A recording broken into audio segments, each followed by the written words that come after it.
So the astute viewer may have noticed a few things in our bathroom that are a little bit different than what you see on some of the other sheep camp videos. I am a tinkerer, and I love to make things and I like to modify things. I think that was one thing that drove my father crazy was, well, he called me creative. I'm going to show you a few things that I've done in our bathroom, mainly just to make it more user-friendly. I tend to do a lot of these projects in the wintertime because we are at a home base. I've got a lot of time and I've got access to my tools and materials. So let me show you a few things that I did. Surprised Beth with it, and it turned out she really liked it quite a bit. It's a place that she can store her jewelry. Earring selection is sitting right there. And it's nice because it's up off the counter, and then there's also a little space in the back for her watch. I haven't wired them in yet, but I've had it in place long enough to feel quite satisfied with the location. So the wires come in from the back and they will be attached with a one of my 3D printed WAGO junction boxes. That'll bring the power in to the light above here. The idea will be the top switch will be the top light and the bottom switch will be this bottom light right here. I put them in place and I've been testing them with a battery just to see how they work. Beth likes them because it gives her better light when she's putting on makeup. Of course, I don't worry about that too much. If it pleases her, it pleases me. Now just take a look at my face. I used a warm light, more genuine skin tone that you're seeing in the mirror.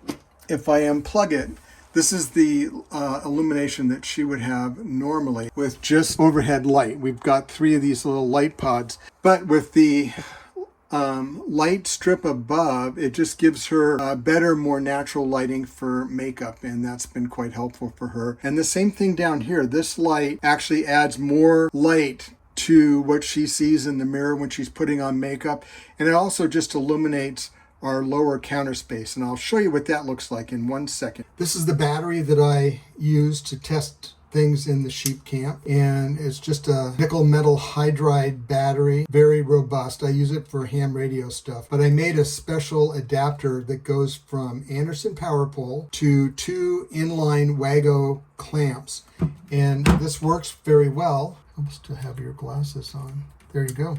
That lights up the bottom shelf quite a bit, and it also just gives more illumination, kind of an up illumination and then a top illumination when you're doing makeup. So we added the top illumination and then the bottom illumination right there.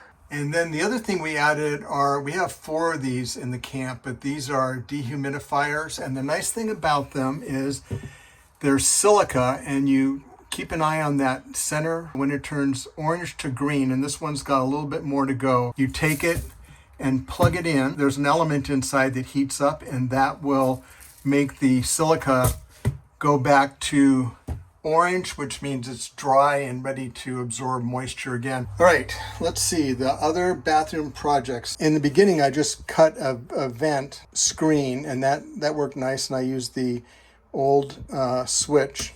But I thought, okay, if I'm gonna need to replace that, I'm a tinkerer, you can tell. I added a WAGO pad, and then I also just got a inline switch. So this is Mod 2 ready to go. Other things we've done, I've added these fold down hooks, and they're quite helpful for having a place to hang clothing up when you're getting dressed in the morning. And then we always have had our cast iron cowboy boot hook. That just reminds us of the ranch, and that's where we keep our towels. Even when we're on the road, the towels hang there and they never fall. If you have a RV with a glass shower door, one thing you can do to make it secure when you're going down the road is to use a squeeze clamp. And this is one I got at Harbor Freight. I picked the gray one because it looks a little bit more subdued. And then on the very end, I took some large heat shrink and put that on there. Very easy to do. And that just protects the metal from the clamp. And then you just clamp your door, and it's not going to go anywhere while you're going down the road. All right, that's all of our bathroom upgrades. Last little tip for bathrooms. I'm going to show you how we essentially double this bathroom every morning when we're taking a shower and getting dressed for work. And if you're at all worried about that view, you can just put your insulating screen up. But that'll give you privacy all the way around. Doorstop, swinging the door mid-aisleway, gives you full, double the space and privacy at the same time. Oh, quickly, two more little hooks. If you're in this space right here and you want some more space to hang clothing, these are two little nifty 3D printed hooks that are good for dressing and showering in the morning, as well as hanging a winter coat. Thank you for tagging along. And if you like this kind of content and you like to see what everyday life in a sheep camp is like, please don't forget to like and subscribe. If you do a thumbs up and like this video or any of our videos, it just helps get our content out. Never will understand the YouTube algorithm, but it helps our channel grow, and we need to grow. All right. It's kind of weird to film yourself here.